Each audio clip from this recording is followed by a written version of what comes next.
gerenciamento de riscos, né? Então aqui eu vou mostrar rapidamente então o formato desse.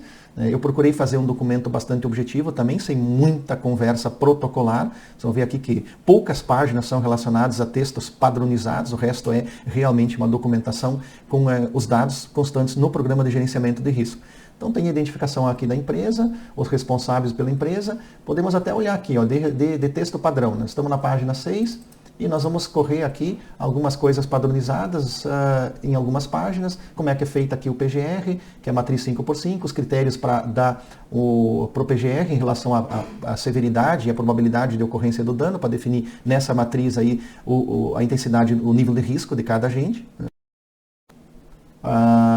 E aí depois disso, nós já vamos para ações. Então, do 6 ao 13 são poucas páginas, um laudo aí de 200 páginas, então é muita coisa de conteúdo e pouca situação protocolar. Eu vejo aí alguns laudos, já vi laudos que são assim, você lê e não chega a lugar nenhum. Muita conversa repetitiva, muita conversa protocolar, e tu vai olhar lá, é invertido o que nós temos aqui, é o contrário, é muita pouca informação, e isso para um auditor pesa, ele acaba olhando com um olhar diferente, né, mais crítico, né, porque ele não quer coisa protocolar, né, porque o que está na lei, o que está na norma, isso qualquer um já sabe ou deveria saber. Né?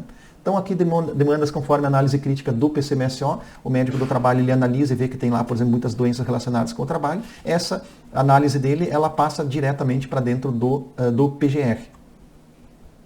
Levantamento preliminar de riscos, então se a gente antevê lá algumas situações, é o esqueleto que tinha no antigo PPRA e agora tem em atendimento no PGR. Você tem que começar em etapas a avaliar a empresa, e uma delas no levantamento preliminar, antecipação de riscos, ver se tem alguma situação que tu possa já evitar uma exposição, selecionando, por exemplo, lá eletrodos sem a presença de cádmio, estruturas metálicas sem a possibilidade de exposição a agentes cancerígenos. Depois disso, a estratégia de amostragem e a metodologia de avaliação é item obrigatório, a gente dizer como é que avaliou o ruído, como é que avaliou os agentes químicos, né? Então isso aqui também não é um texto definitivo, ele é conforme o que nós avaliamos na empresa, como avaliamos e quando avaliamos, quem avaliou, então para o auditor saber o que foi feito, de que forma foi feita a avaliação ambiental. Né? As atividades exercidas aqui e o processo de trabalho da empresa e em cada setor, o layout da empresa, a descrição geral e dos setores, né? E aqui a gente vê que tem vários itens que são avaliados na empresa. Então a gente não olha tão somente lá físico, químico, biológico, olha aqui vasosupressão, sistema de combate a incêndio, iluminação de emergência, os riscos elétricos e estruturais, sistema de coleta de resíduos e de lixo, sinalização de segurança, atividades de risco em altura, com risco de quedas, né? Aqui tem uma galeria de imagens da empresa, as imagens são colocadas lá no repositório e automaticamente vão para dentro do laudo. As medidas administrativas existentes, eventuais desconformidades, medidas de proteção coletiva, que tenham desconformidades, o monitoramento da exposição, o que a gente avaliou aqui dos produtos, dos agentes então, ambientais, a medição que a gente fez de cada um, análise ergonômica do trabalho, isso aqui está agora diferente do que era antes previsto na NR1, que você tem que incluir uma análise preliminar de ergonomia ou então uma análise ergonômica do trabalho. Então nós temos um laudo em separado da análise ergonômica, talvez aí eu acredito que seja o único sistema que tem uma plataforma para digitação de ergonomia, e isso agora com a nova redação da NR1 é fundamental para que tu tenha um verdadeiro programa de gerenciamento de riscos. Né? Então a gente tem já as planilhas e as instruções adequadas para você fazer uma análise ergonômica do trabalho, e aí digitar o laudo lá dentro pode ser, e habitualmente é a encargo da nossa equipe, que daí já tem então conhecimento técnico bem apurado em relação a essas questões de ergonomia. Se tu não avaliou ergonomia, então vai avaliar de maneira preliminar, conforme então a parametrização que a gente tem para cada carga e função, e os riscos aí são colocados então de maneira qualitativa, conforme a atividade exercida pelo grupo homogêneo de exposição. Se tiver análise ergonômica do trabalho, ela vai aqui dentro, o esqueleto então bem completo, né? Então tem aqui se a avaliação é prioritária ou não, definida pela empresa, o operador habitual, as atividades prescritas, atividades reais, a execução diária, atitudes ergonômicas, a estrutura física, eventuais desconformidades, as condições ambientais, por fim, riscos e recomendações para o posto do trabalho. Então a gente dividiu por postos e por atividades a avaliação ergonômica do trabalho, que aí fica bastante objetiva. Então nós temos lá um posto que vários utilizam, as medidas vão ser as mesmas, as condições vão ser as mesmas, independente do operador. Uma atividade real aí, então tem que ser analisado conforme o operador, conforme ele faz lá, para identificar ou não a presença de riscos e desconformidades. Depois disso, a identificação dos perigos. Então, para cada perigo aqui, nós temos o limite de tolerância, o nível de ação. Vou pegar aqui o ruído, que é um que é bastante presente, né? Então, o limite de tolerância, o nível de ação, a técnica de avaliação, as possíveis lesões ou agravos à saúde, as fontes de identificação do ruído e quem está exposto. Então, aqui nós temos no setor administrativo 3 motoristas, exposição habitual, uma intensidade de 71,45. Aqui, então, uma observação importante, eu vejo laudos que colocam lá, tem 30 cargos para todos estão expostos ao ruído, repete lá todos os textos de ruído para 30 cargos. Isso aí é para encher e para dar volume num laudo. Se o ruído tem o mesmo nível de ação, o mesmo limite de tolerância e os mesmos danos, eu digo isso uma única vez. Né? E aí eu tenho o ruído, esse é o capítulo que eu vou dizer quem é que está exposto ao ruído. Ali vocês viram que tem 3 motoristas, isso é feito de maneira automática, essa leitura. Se eu imprimir o PGR hoje e ele tiver 3 motoristas, vão aparecer 3, se amanhã tiver 4, vão aparecer 4. Nós temos até uma outra ressalva aqui, nós temos o PGR e todos os outros documentos homologados, que aí é um documento em arquivo PDF que fica para registro, e eles todos então atualizados. Então, conforme a coisa vai andando, a empresa, quando imprimir lá no módulo de gestão o laudo, vai ter sempre o PGR atualizado, assim como os demais documentos. Então, para todos os riscos aqui é da mesma forma, o mesmo esqueleto. Né? Vamos por uma questão de premência de tempo passar para um outro capítulo.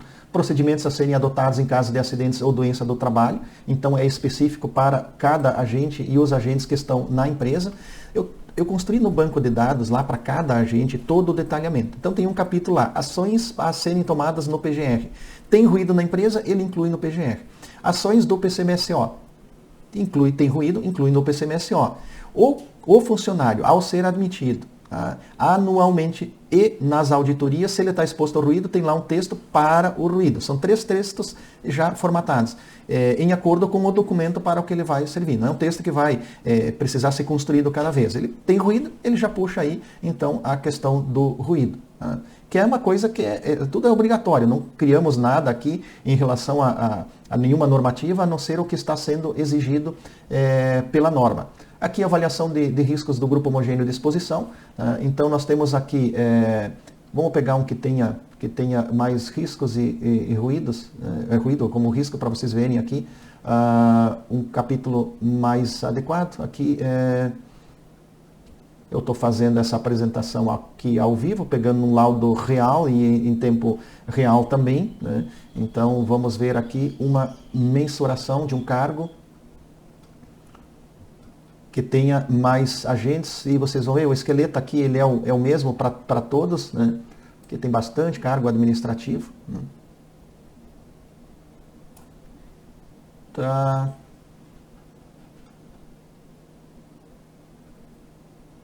Aqui eu vou pedir para fazer um corte depois, né? Para nós não perder esse tempo aqui e ficar então mais rapidinho.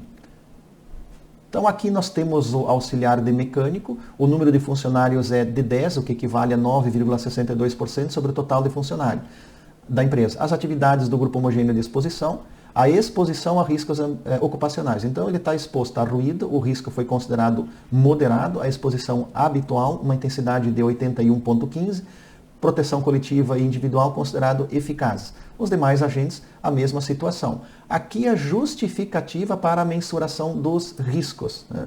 Então eu tenho visto auditorias em relação ao PGR cobrando por que o risco foi definido como moderado, porque não é leve, porque não é intenso.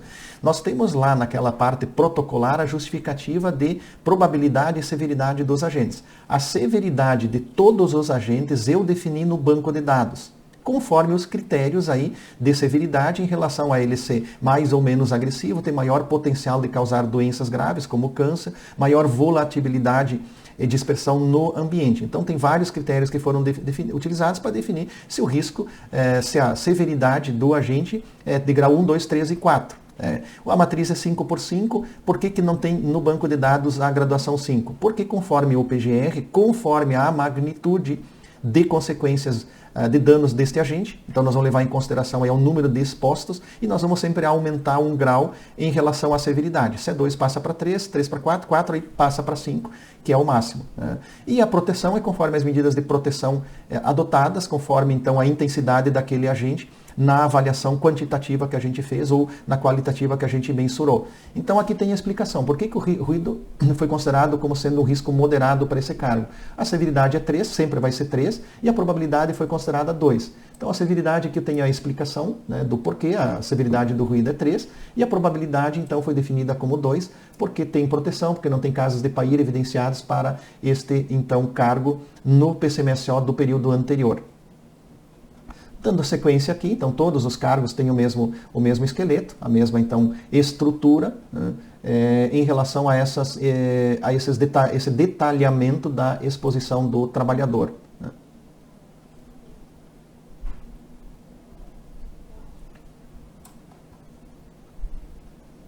Então o Daniel vai ter que fazer 2 cortes aqui, né, para botar só aquela avaliação ali no meio, para não perder esse tempo precioso aqui.